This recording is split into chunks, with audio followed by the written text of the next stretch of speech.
Halo guys, berjumpa kembali dengan Moti di program Motivi on Location. Dan kali ini Moti ada di Rumah Sakit Panti Rapih. Nah, di rumah sakit ini ada klinik namanya Klinik Katarina. Nah, ada di sini. Klinik Katarina ini adalah pusat anti obesitas dan penyembuhan holistik. Apa itu penyembuhan holistik? Itu penyembuhan keseluruhan, baik fisik maupun mental. Ya. Bagaimana orang bermeditasi, orang berkesadaran, mindfulness bisa menyembuhkan penyakit-penyakit dari dalam yang akhirnya juga berpengaruh pada sakit fisik. Nah, kita akan ketemu dengan Dr. Herin, kita juga akan ketemu dengan para perawat dan juga mungkin dengan para pasien yang sedang ada di Klinik Katarina ini. Ikuti perjalanan Motivi on Location di Klinik Katarina.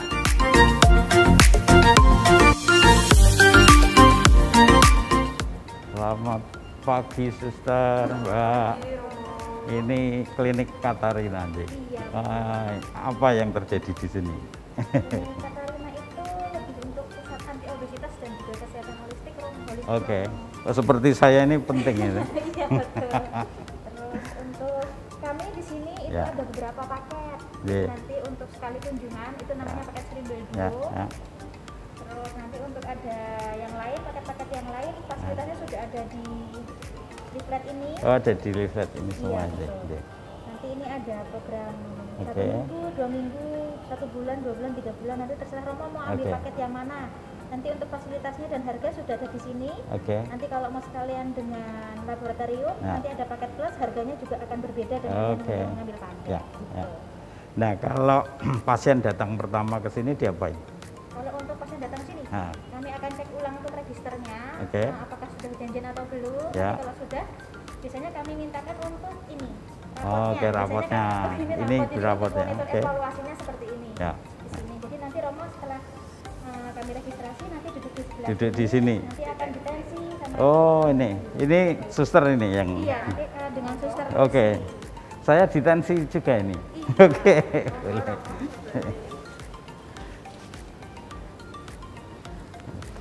Ditensi ya Romo. Nah, ada riwayat sakit nggak? saya itu gula. Oh, ada sakit gula. Ya. Kontrolnya di mana? Di Dokter Suharnadi. Ya. Tensi ya Romo ya. Ya. Kalau yang ini untuk ukur saturasi. Ini saturasi. Iya, saturasi. Kecukupan oksigen di dalam darah Romo. Ya.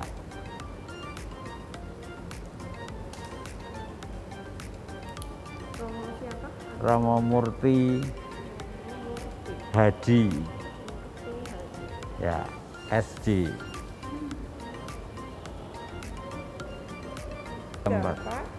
Saya biasanya tensi tinggi ini bagus ya. Ya, ini bagus. Lah, mungkin karena syuting itu. Saya catat sebentar ya Romo. Sama diukur lingkar perut ya Romo. Wah, ini ya. Yang putih ya.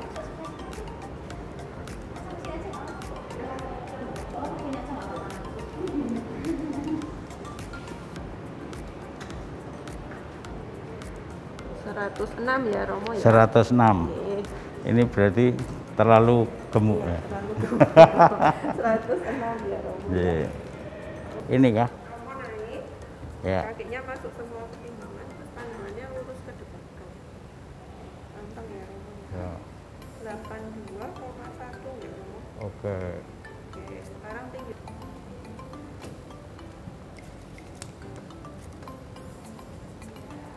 158 ya Romo ya. Oke, sampun Romo. Alasnya minum boleh.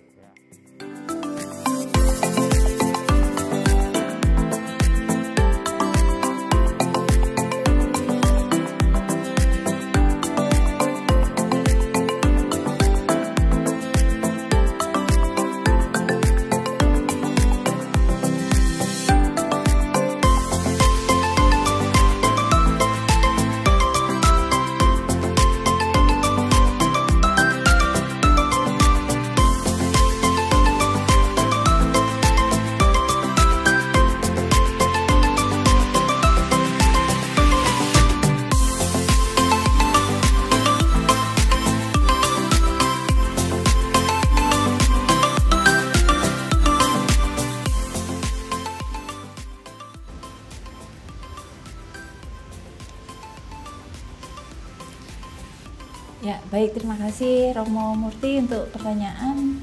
Jadi penyembuhan holistik itu suatu kesadaran bahwa mind, body, and spirit itu adalah satu kesatuan, ya. Dimana pikiran itu bisa menimbulkan suatu yang namanya emosi, kemudian emosi itu menyebabkan suatu respon fisik tertentu.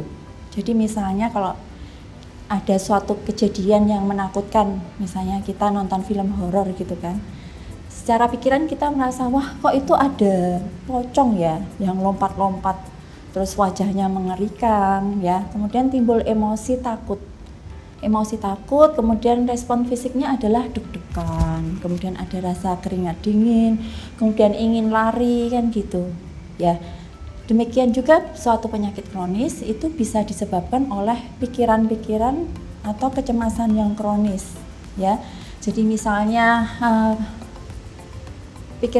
kecemasan yang terjadi terus-menerus, apalagi kalau di pandemi saat ini adalah kecemasan untuk terkena penyakit COVID, kemudian kecemasan terhadap kesulitan ekonomi karena COVID ini kan kesempatan untuk mencari penghasilan kan tidak sama seperti sebelumnya.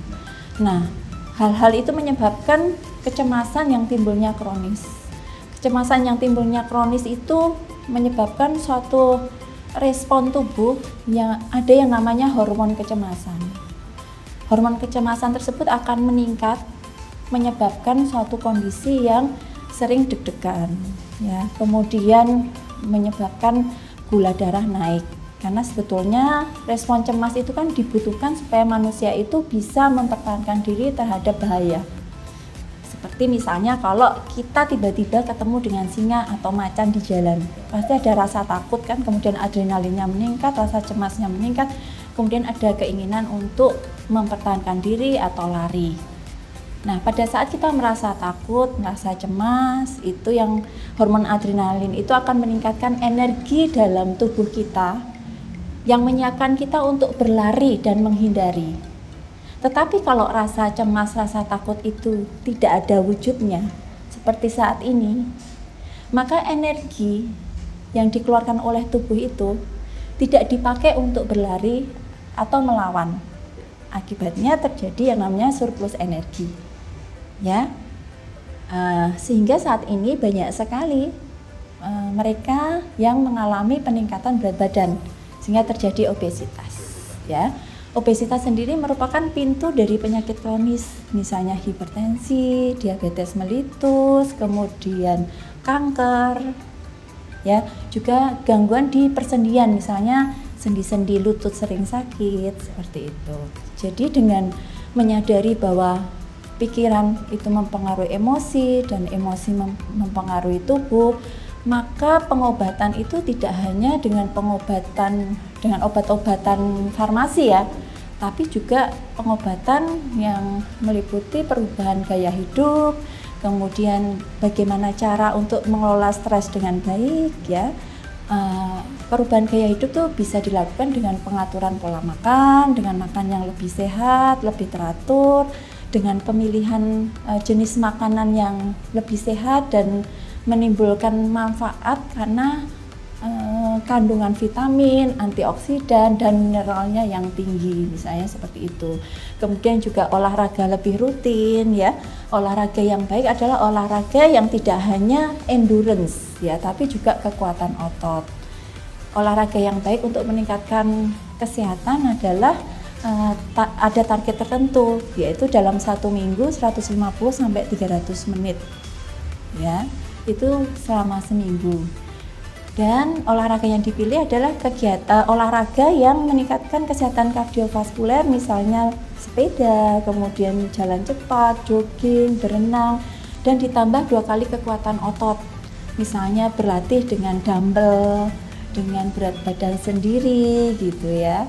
Seperti itu kira-kira Romo. Oh ya, kemudian tadi yang untuk kita untuk selain gaya hidup itu dengan makan, kemudian olahraga, juga mengelola stres. Pengelolaan stres itu bisa dilakukan dengan mindfulness yang akan saya jelaskan nanti, dan juga praktek-praktek meditasi.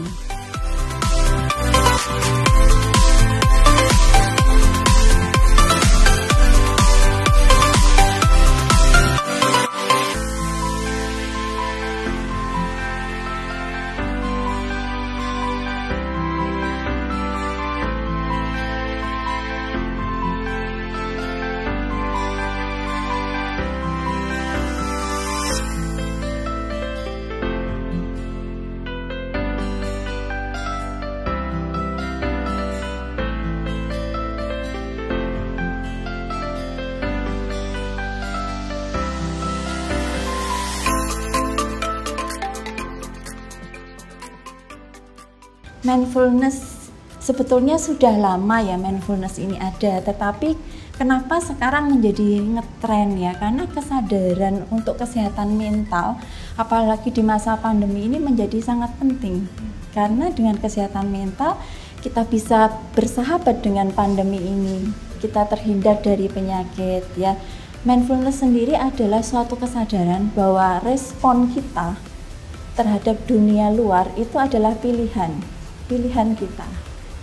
Manusia itu hidup di dua dunia, betul kan ya Romo ya? Dunia luar dan dunia internal kita. Misalnya seperti apa? Misalnya saya nih lagi naik bis Trans Jogja ya. Mungkin pada waktu saya naik itu sedang berdesak-desakan ya, lagi banyak penumpang di situ. Nah, masing-masing orang di dalam bis itu punya pikiran dan emosi yang berbeda-beda dalam menanggapinya. Ada yang kesal, bau keringat, orang lain yang bau, ada yang merasa risih, ada yang merasa marah, tapi ada juga yang merasa bersyukur karena aku masih bisa naik bis, tidak kepanasan, tidak kehujanan. Ada yang santai aja, nanti juga turun, kan seperti itu. Nah, itulah yang disebut mindfulness. Bagaimana kita berespon terhadap dunia luar dengan dunia internal kita supaya seimbang, supaya kita lebih damai, bahagia dengan apapun yang terjadi di luar kita. Jadi kalau di Panti Rapih ini ada klinik di Katarina ini, pelayanannya yang menggunakan mindfulness adalah obesitas, kemudian yang akan datang untuk dispepsia kronis ya. Kenapa mindfulness ini menjadi penting dalam pengobatan obesitas dan dispepsia kronis? Itu banyak sekali keuntungannya, dan itu sama pentingnya dengan obat-obatan. Saya sebagai penanggung jawab klinik Katarina, saya bertugas di IGD, kemudian IGD infeksi juga yang menangani COVID. Saya juga sempat menangani COVID, kemudian juga di poli umum.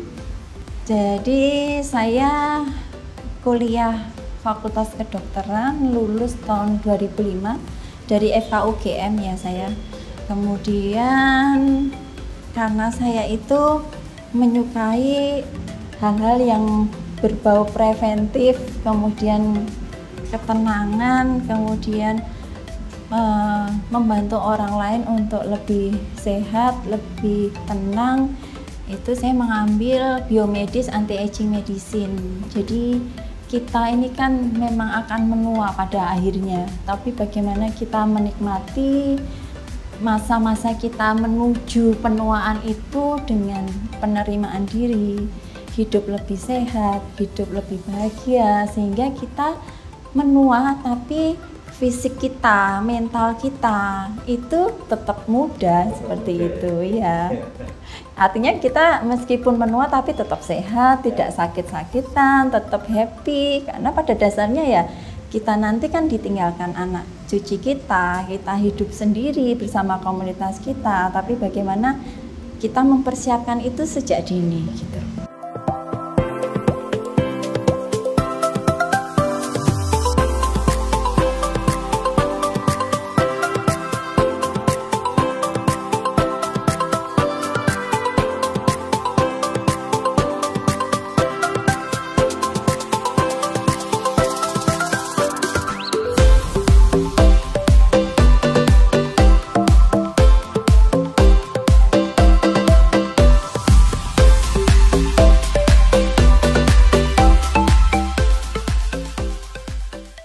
Oke, untuk obesitas kita ada tentu aja ada obat-obatan ya, obat-obatan farmakologi ya. Perlu disadari bahwa obesitas itu sudah suatu penyakit saat ini. Jadi obesitas itu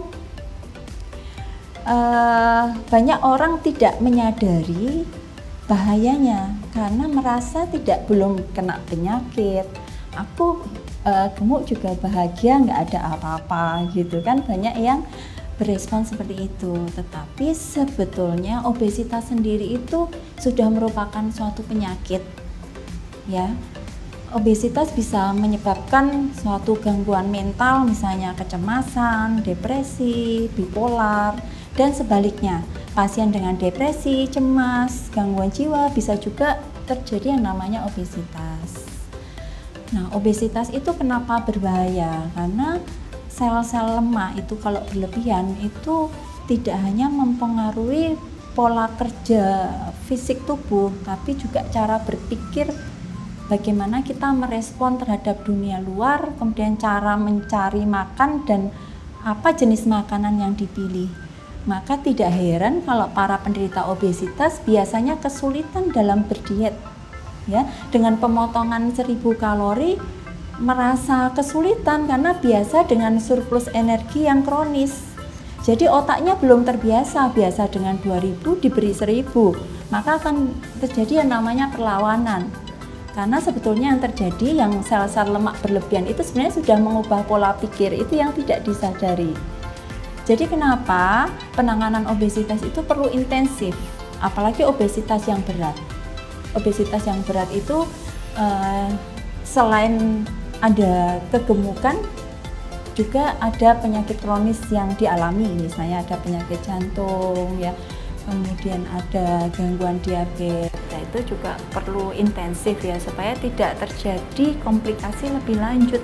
Misalnya kalau diabetes itu komplikasi yang lebih lanjut itu misalnya stroke, penyakit jantung koroner, seperti itu. Karena obesitas itu merupakan suatu penyakit, jadi perlu didampingi dengan obat-obatan juga, tapi juga ada persyaratannya kapan penderita obesitas itu harus sudah mulai dapat obat-obatan.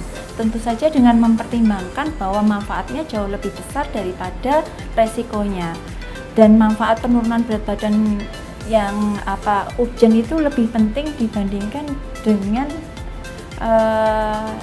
jadi urgennya penurunan berat badan itu sangat diperlukan karena pasien itu sudah berisiko sangat tinggi, yang artinya kalau tidak segera diturunkan mungkin dalam 3-5 tahun ke depan bisa mengancam nyawa pasien, ya, seperti itu. Jadi itulah yang indikasi mulai diberikan obat-obatan. Selain dengan obat-obatan juga perlu perubahan gaya hidup, misalnya dengan berolahraga lebih rutin, kemudian mengatur pola makan, ya. Kemudian kemampuan untuk mengatasi stres itu juga penting. Jadi kenapa pengobatan obesitas ini membutuhkan suatu upaya yang holistik, ya, tidak hanya fisiknya, tapi juga pikirannya, kemudian spiritualnya, seperti itu. Jadi begitu pasien datang, itu ada beberapa yang bisa kita gunakan untuk mengobati obesitas. Yang pertama adalah satu, konsultasi dokter. Yang kedua, kemudian konsultasi ke ahli gizi untuk tahu pola makan sebelumnya itu seperti apa sih, ya. Kemudian setelah kita tahu pola makan sebelumnya, nah itu mulai diatur untuk makan yang lebih sehat dengan kalori yang lebih terukur. Biasanya memang kita menganjurkan untuk makan lebih sering tetapi tidak terlalu kenyang. Jadi kalau di klinik Katarina dietnya tidak menyiksa, tapi kita mengupayakan pasien itu bisa tetap makan dengan enak juga dan kalorinya terukur. Kemudian kita juga memperhatikan rasa kenyang pasien. Kebanyakan diet tidak menyadari bahwa rasa kenyang itu penting, ya. Jadi asal menurunkan kalori, ya, tanpa memperhatikan komposisi makanan apa yang bisa meningkatkan rasa kenyang pasien. Nah, di klinik Katarina ini berbeda. Kita menggunakan bahan-bahan makanan yang memang fungsinya untuk menahan nafsu makan, kemudian mengupayakan pasien itu kenyang lebih lama meskipun sedang berdiet. Kemudian kita juga mengupayakan rasanya lebih enak. Jadi yang kita pilih saat ini yang memang menu andalan kita adalah diet Mediterania.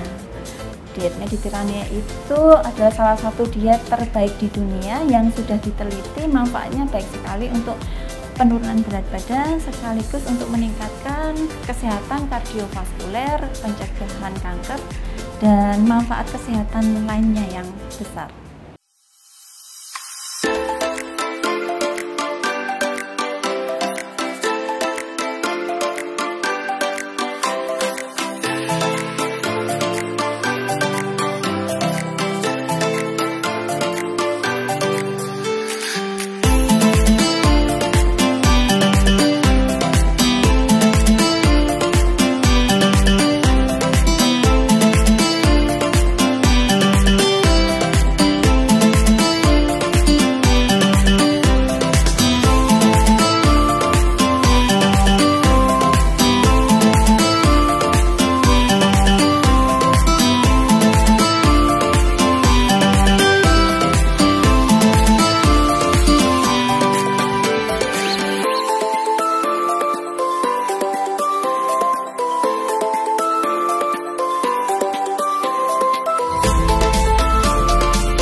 holistic healing adalah sebuah proses penyembuhan yang melibatkan berbagai aspek.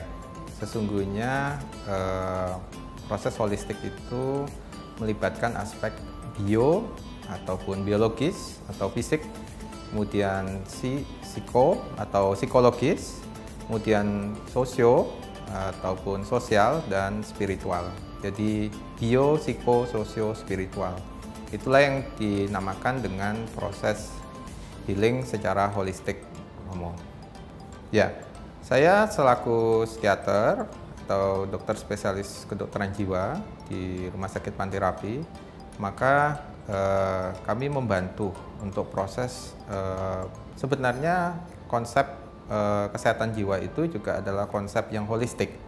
Jadi bio, psiko, sosio, spiritual itu.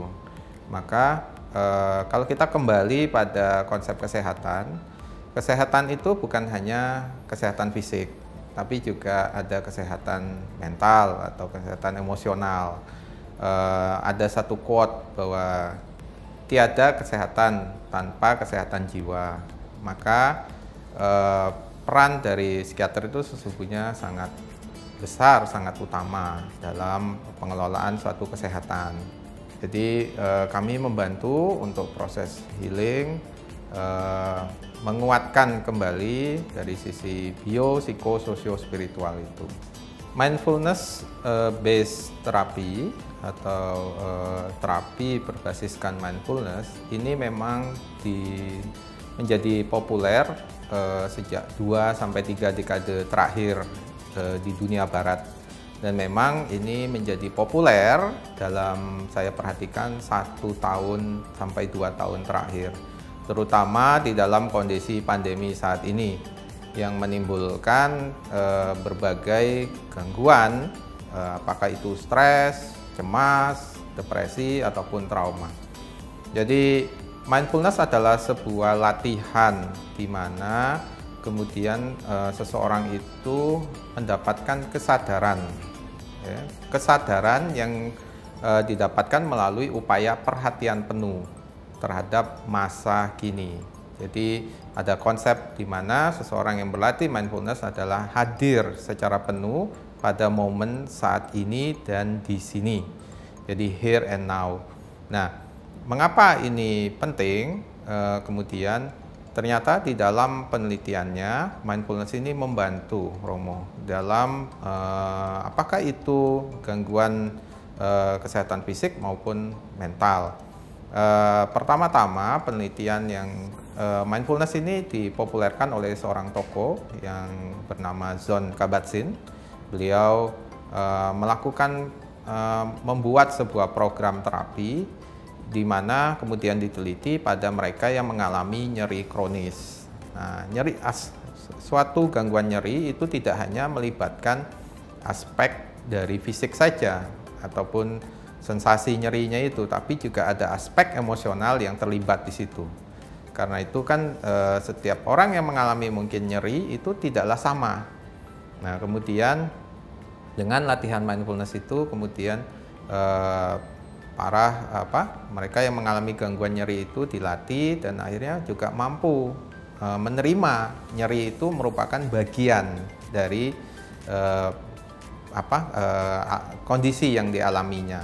Nah, nyeri itu mungkin tidak hilang, tapi dengan adanya penerimaan, kemudian juga ada berbagai latihan yang melibatkan juga menimbulkan relaksasi, ketenangan, seperti itu. Nyeri itu tidak lagi menjadi sebuah gangguan. Bahkan dari pengalaman saya kemarin, ada satu pasien gitu yang kami latih untuk berlatih mindfulness ini. Bagaimana kemudian nyeri itu, beliau menggunakan istilah bisa memeluk nyeri itu. Jadi nyeri itu tidak hilang, tapi nyeri itu tidak lagi menjadi sebuah gangguan baginya. Dan ketika sensasi nyeri tadi, ketidaknyamanan itu hadir, dia bisa mengelola dan menerima ketidaknyamanan itu sebagai bagian dari dirinya. Nah, ini yang tampaknya kemudian menimbulkan suatu kondisi yang lebih nyaman, lebih baik untuk yang bersangkutan. istilah beliau itu embrace the pain. Nah, dan ini memang merupakan sebuah pencapaian kalau kami sampaikan. Memang itu adalah sebuah tujuan ketika kita berlatih mindfulness. Salah satu teori yang mendasari mengapa seseorang bisa mengalami obesitas, bisa jadi perilaku makan itu juga merupakan upaya seseorang itu untuk mengatasi ketidaknyamanan atau stres yang dialami yang bersangkutan. Dalam hal ini dinamakan coping. Dan coping yang tidak sehat seperti ini, makan berlebihan, nah ini tentu akan berdampak pada peningkatan berat badannya. Dengan latihan mindfulness tadi itu juga salah satu fungsinya adalah bisa menurunkan stres. Kemudian mengembalikan kesadaran atau perhatian penuh seseorang pada momen saat ini. Sehingga dia bisa mengelola stresnya dengan baik, memiliki cara yang baru dibandingkan dengan makan berlebih tadi. Makan yang berlebih tadi itu juga biasanya terjadi ketika seseorang itu tidak hadir penuh. Ketika makanan itu dinikmati, proses makannya, ada latihannya juga Romo, ya mindful eating, ataupun di latihan yang dikembangkan oleh Sotka Batsin dengan menggunakan Raisin meditation. Jadi ada pendekatan yang baru ketika proses makan itu, bagaimana makan itu bisa makanan itu bisa dinikmati sepenuhnya, tidak terburu-buru. Kemudian ternyata ketika seseorang itu bisa menikmati prosesnya, bagaimana bau yang atau aroma dari makanan itu, kemudian ketika rasa itu dialami di dalam mulut seperti itu. Nah, ketika adanya hadir penuh dalam proses makan ini ternyata membuat kita kenyang. Nah, ini tentunya akan mengurangi jumlah asupan kalori yang dimakan atau masuk ke dalam tubuh seseorang. Nah, sehingga dengan hadirnya penuh perhatian tadi itu, proses makan itu menjadi lebih ternyata lebih nikmat seperti itu Romo. Nah, dan juga ketika dalam proses makan tadi dengan mindful tadi itu, ketika mereka bisa penuh perhatian seperti itu, stres itu juga bisa dirasakan berkurang. Tentunya pertama-tama akan dilakukan assessment dulu, dievaluasi dulu. Apakah memang perilaku makannya tadi itu merupakan sebuah coping tadi untuk mengelola stres mungkin ataupun gangguan-gangguan mental emosional yang dia punya. Maka gangguan mental emosional ataupun stres ini tadi itu dikelola, diakses, pasien menyadari bahwa ternyata perilaku makan misalnya itu merupakan bagian dari gangguan yang dialami ini. Nah, kemudian ketika mereka mulai menyadari, mulai memahami, kemudian kita akan lakukan beberapa proses tindakan, intervensi tertentu. Salah satunya misalnya dengan mindfulness. Dan juga ada tentu psikoedukasi juga penjelasan. Bagaimana kaitannya antara stres dengan makan tadi dan juga dengan obesitas. Saat ini sedang dikembangkan, direncanakan selanjutnya adalah untuk pengobatan gangguan dispepsia atau di masyarakat awam mungkin dikenal dengan gangguan sakit MA kronis, yang sakit MA atau dispepsia kronis ini yang bersifat fungsional, artinya di dalam pemeriksaan sesungguhnya itu tidak ditemukan kelainan organik atau fisik tertentu yang mendasari. Nah, ini jelas erat kaitannya dengan adanya sebuah gangguan mental emosional tadi itu. Apakah itu cemas, depresi, atau trauma-trauma yang dimiliki seperti itu. Nah, jadi ini rencana panterapi nanti akan dikembangkan sehingga pasien tadi itu tidak hanya dikelola secara fisiknya, tapi bagaimana mereka juga bisa mengelola secara psikososio-spiritual tadi itu lebih baik, sehingga diharapkan keluhan-keluhan yang dialami tadi itu akan berkurang ataupun bisa pulih. Ya, saya psikiater Romo, saya dokter spesialis kedokteran jiwa. Jadi justru saya merasakan bahwa Rumah Sakit Panti Rapih merupakan rumah sakit yang sangat baik di dalam proses terapi holistik ini, karena pendekatan yang dilakukan di sini bukan hanya pendekatan secara seseorang ini sakit secara fisiknya tadi itu, tapi bagaimana juga dia bisa kita berikan dukungan dari tadi psikososio-spiritualnya itu. Nah, jadi kalau kita berbicara jiwa dan raga itu tidak akan mungkin bisa terlepas. Jadi seseorang yang mengalami sakit secara fisik atau raganya, kalau sakit ini dia tidak mampu sakit ini berkepanjangan seperti itu. Nah, tentu harapan setiap orang adalah ingin sehat. Nah, atau sakit fisik ini sendiri misalnya menimbulkan berbagai permasalahan, misalnya seseorang ini masih di usia produktif seperti itu. Nah, tentu ini sebuah kehilangan yang sangat besar dirasakan, dan mungkin di situ nanti ada kecemasan tertentu tentang bagaimana keluarganya dan sebagainya. Nah, ini tentu kita perlu pendampingan, bukan hanya mengatasi misalnya sakit fisiknya tadi, taruhlah itu sebuah stroke misalnya gitu. Umur 40 ya Romo, itu kan masa produktif gitu, 40, 50. Nah, ketika mengalami itu bagaimana mental itu bisa juga terguncang. Nah, maka kami psikiater itu hadir untuk membantu dalam proses healing ini. Dan di dalam banyak penelitian, di dalam banyak studi bahwa proses pengobatan itu akan jauh lebih baik ketika kita bisa melakukan pendekatan dengan holistik tadi itu.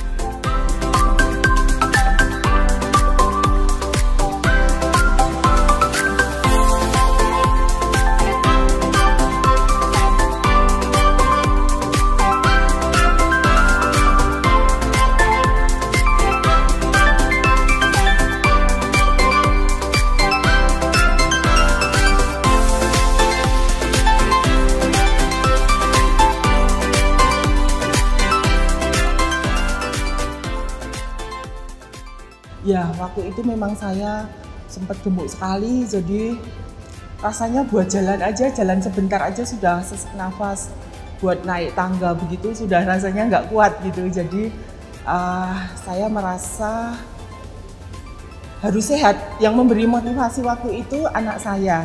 Jadi anak saya itu candaan, dia bilang, "Mama, kalau mama agak kurus, mama akan kelihatan cantiknya lagi," gitu. Jadi itu candaan menggoda ya sebenarnya, tapi saya anggap serius bahwa ternyata anak saya berharap mamahnya untuk lebih sehat, mungkin harapannya, karena dia sudah tahu bahwa gemuk itu tidak sehat. Saat awal mulai program sudah dipegang oleh dokter secara komprehensif, jadi ada masing-masing spesialisasi sesuai bidangnya. Saya dikelola sesuai keadaan saya dan sesuai kebutuhan saya. Ya, dalam waktu sekitar 2 bulan ya, waktu itu 2 bulan lebih sedikit, saya mengalami penurunan berat badan 12 kg. Jadi sebenarnya penurunan berat badan itu hanya bonus sih, tetapi manfaat yang saya dapatkan, saya menjadi lebih bugar. Jadi yang dulunya hanya jalan sebentar sesek, sekarang sudah bisa jalan lebih jauh dan tidak sesek. Itu saya rasakan sebagai anugerah ya, jadi bisa beraktivitas dengan lebih baik.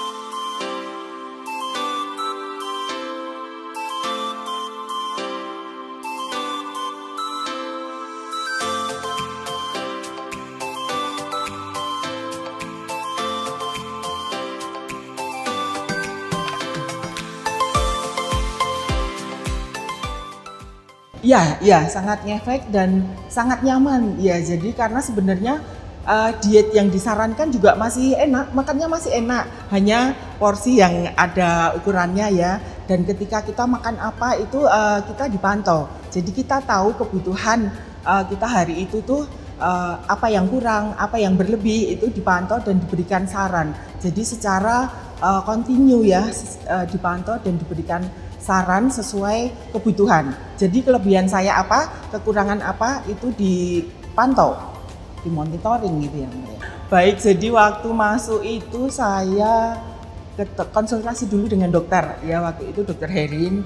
Saya konsultasi, kemudian ya diberikan saran gitu ya, kemudian ada juga konsultasi dengan ahli gizi, ada diukur lingkar perut, berat badan. Jadi dari pengukuran ahli gizi itu saya tahu kadar lemak saya dalam tubuh itu kelebihan berapa, lemak di visceral kelebihan berapa, airnya berapa, berat indeks massa tubuh saya berapa, jadi tahu lebih detail. Kemudian ada juga dengan rehabilitasi medik, saya dilakukan tes, jadi sebelum dites diukur tanda vital, kemudian tes berjalan 6 menit.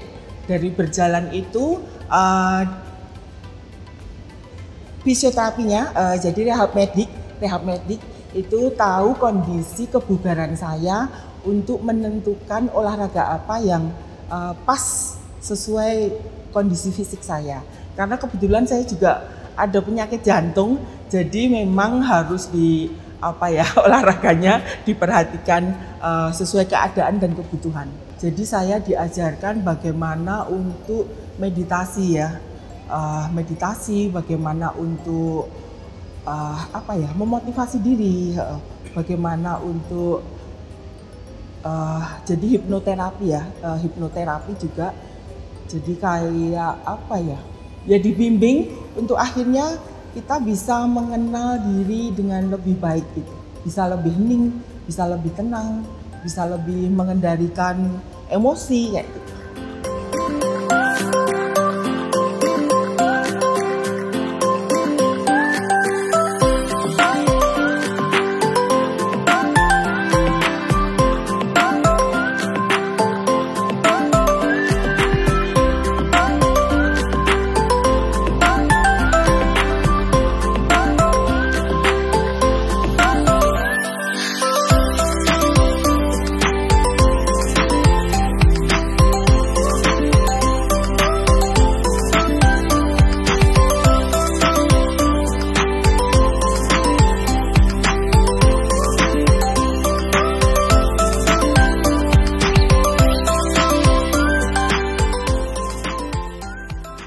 Guys, itu tadi perjalanan Motivi on location di Rumah Sakit Panti Rapih, tepatnya di Klinik Katarina. Dan saya merasa nyaman sekali berada di Klinik Katarina ini. Dan inilah pusat penyembuhan holistik, dan terutama bagi kita semua yang badannya ini berlebih. Inilah pusat pengendalian obesitas gitu ya. Dan obesitas itu mengerikan karena itu bisa menjadi sumber banyak penyakit. Nah, di Panti Rapih ini masih ada klinik-klinik yang lain yang terkait juga dengan mindfulness dan juga penanganan holistik seluruh penyakit baik fisik maupun mental yang juga ditangani oleh klinik-klinik yang ada di Panti Rapih ini. Ikuti perjalanan Motivi on location dalam episode selanjutnya.